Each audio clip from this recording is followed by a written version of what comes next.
হঠাৎ করে কিছু কথা মনে পড়ে গেল, তাই একটু শেয়ার করার জন্য একটি ভিডিও মেক করে ফেললাম আপনাদের জন্য। জাস্ট আজকে একটু কথা বলবো প্রিয় মানুষগুলাকে নিয়ে। প্রিয় মানুষগুলা কেমন হতে পারে, কেমন না হতে পারে, সেই বিষয়গুলো নিয়ে। প্রিয় মানুষগুলা কল্পনাতে সুন্দর হয়, বাস্তবে তারা খুব কঠিন। কেউ কেউ আবার স্বার্থপর, কেউ কেউ প্রতারক, আবার কেউ কেউ অবহেলার ছলচাতুরে বড্ড পাষাণও হয়, আবার পাষাণ মনেরও হয়। তাই আমরা মনে হয় প্রিয় মানুষগুলো থেকে মাঝে মাঝে একটু দূরত্ব বজায় রাখা সবচেয়ে ভালো। কষ্ট পাওয়ার আশঙ্কা একটু হলেও কম থাকে। ফুল যেমন সুন্দর দূর থেকেই, প্রিয় মানুষগুলো ফুলের চেয়েও কম কি। তাই আমাদের সাথে কিছুটা দূরত্ব রাখা সম্পর্কগুলো বেঁচে যাওয়ার সম্ভাবনা একটু হলেও বেশি থাকে। কথায় আছে, লেবু বেশি চিপালে তেতো হয়ে যায়। তাই ভালোবাসা সেটা মনের ব্যাপার, আর দূরত্বটা বাহ্যিক। তাই একটু দূরত্ব, একটু সম্পর্ক হয়তো সুন্দর করে দিতে পারে। এতে বৈচিত্র্যময় কিছু নেই। আমার মতো গলাগলি ভাবটা একটু কমিয়ে আনা দরকার। আগামীর কথা ভেবে হলেও একটু দ্রুত বাহ্যিক দৃষ্টিতে বজায় রাখলে সম্পর্কগুলোতে অন্যের ছাপ অনেকটা কম পড়বে এবং সম্পর্কগুলোর গুরুত্ব বাড়বে। শুধু তাই নয়, এই টানাটানি রেষারেষিতে যেই সম্পর্কগুলো নাকের ডগায় একটু শ্বাস নিয়ে বেঁচে আছে, সেগুলোও একটু স্বস্তি পাবে। আমাদের একটা বারবার হলো পরীক্ষা করা উচিত, প্রকৃত ভালোবাসা আসলে অনেকটা মাঝামাঝি একটু দূরত্ব তৈরি করলেও ভালো। এখন অনেকেই হয়তো বলবে, সব উজাড় করে দিয়ে যাকে আটকে রাখা যায় না, দূরত্ব বাড়িয়ে তাকে আটকে রাখা কখনোই সম্ভব নয়।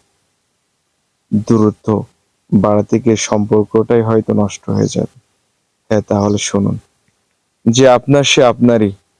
৩ আঙুলের চওড়া কপালে যার নাম লিখে এনেছেন, সে চিলের মতো মুক্ত মনে মুক্ত আকাশে হাজার মাইল পাড়ি দিয়ে দিন শেষে নিজ গন্তব্যে ফিরে আসবেই।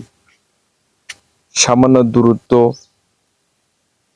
আপনি যাকে হারাবেন সে ময়না পাখির মতো। পাশের বাসায় এক বড় ভাই খুব শখ করে একটা ময়না পাখি পুষেছিল, খুব সুন্দর করে কথা বলতো। পাখিটা সবার মন কেড়ে নিত। মুহূর্তে বাসায় নতুন মেহমান আসলে এই ময়নাই ভালোবাসা সিক্ত হয়ে যেত সকলেই। ময়নার পাগলামিতে সারা পাড়ায় একটা মায়া জন্মেছিল ময়না পাখিটার প্রতি। প্রায় ৭ বছর হয়।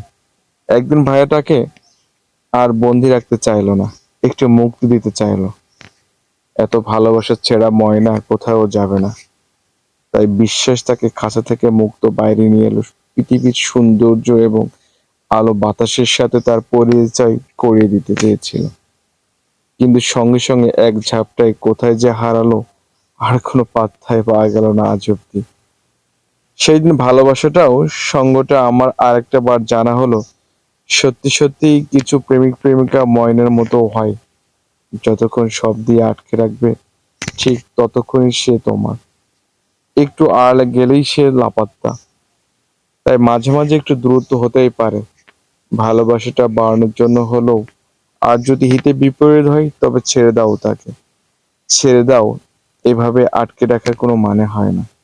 ১০,০০০ টাকার দামের গয়না যেখানে ১০,০০০ টাকার দামের ময়না যেখানে ভাইয়াটাকে ছেড়ে চলে যায়, এক মুহূর্ত ৭ বছরের মায়ের বন্ধন ছেড়ে ওই খাঁচায়, কয়েকদিন পর পর সেই ভাইয়াটাই গ্রামের এক ছেলে ১০,০০০ টাকায় একটা শালিক পাখি কিনে নিয়ে এসে পুষেছে।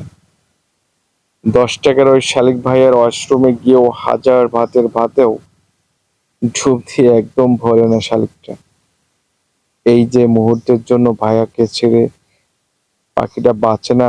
ভাইয়া কখনো একদিনের জন্য বাসায় না থাকলেও পাখিটার খাওয়া দাওয়া বন্ধ হয়ে যায়।